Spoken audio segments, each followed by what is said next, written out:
हाँ मम्मी, मैंने 10,000 रुपये भेज दिए हैं। आपको दवाई वगैरह लेना था ना, आप ले लीजिएगा, चेक कर लीजिए। ठीक है बेटा, लेकिन तुम आओगी कब तक? मम्मी मैं शाम को आऊंगी, ठीक है? ठीक है। ठीक है मम्मी, रखती हूँ।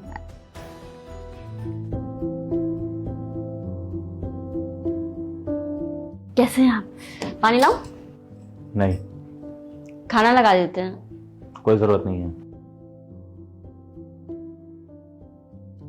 इनको क्या हो गया?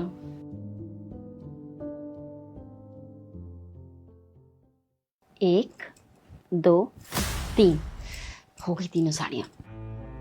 कहीं जा रही हो क्या? हाँ, वो बताया था ना मैंने आपको कि मम्मी के यहाँ जाना है, तो सोच रही हूँ लगे हाथ उनके लिए जो साड़ियां ली थी वो भी दे दूं। मुझे तो नहीं बताया तुमने। मुझे बताना कुछ जरूरी नहीं समझा तुमने? जब मन करता है मुंह उठा के निकल देती हो सकता है भूल गई हूँ बताना, पर ऐसे क्यों रिएक्ट कर रहे हो? मम्मी के पास ही तो जा रही हूँ, आ जाऊंगी 2 घंटे में। करोगी भी क्या? चलो। पता नहीं किस बात का गुस्सा लिए बैठे हैं।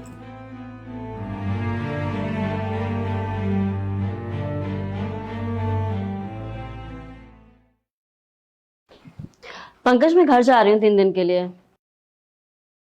रुको, तुम्हें पता है ना कि मेरी बहन और मम्मी आने वाली हैं, और तुम अभी जा रही हो? अभी क्यों जा रही हो? मैंने तुम्हें बताया था ना कि मैं अपनी माँ के पास जाऊंगी 3 दिन के लिए, तो फिर तुम ऐसे क्यों रिएक्ट कर रहे हो? और वैसे भी मम्मी अकेले रहती हैं, आजकल उनकी तबीयत भी नहीं सही चल रही है, तो मैंने सोचा कि मैं 2-3 दिन उनके साथ रहूंगी तो उन्हें भी अच्छा लगेगा। लेकिन मम्मी और बहन आने वाली हैं, उनके लिए खाना कौन बनाएगा, उनकी देखभाल कौन करेगा? वो सब तो तुम्हें ही करनी है ना।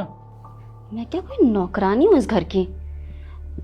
रही खाना बनाने की बात, बाहर से मंगा लेना, नहीं तो दीदी और मम्मी मिलकर के बना लेंगे।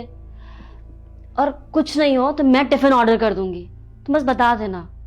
लेकिन मैं ऑफिस चला जाऊंगा, उसके बाद अगर उन्हें किसी चीज की जरूरत हुई तो यहाँ कोई तो होना चाहिए ना। तो इसमें मेरी क्या गलती है? मैंने तुमको शादी से पहले बताया था कि मुझे मेरी माँ का ख्याल रखना है, और इसी वजह से मैंने तुमसे शादी की थी, क्योंकि तुम सेम शहर में रहते थे। मैं अपनी माँ का ख्याल रख सकती थी, और तुमने एग्री किया था कि तुम मुझे कभी नहीं रोकोगे मेरी माँ का ख्याल रखने से। तो फिर तुम आज इस तरीके से क्यों रिएक्ट कर रहे हो?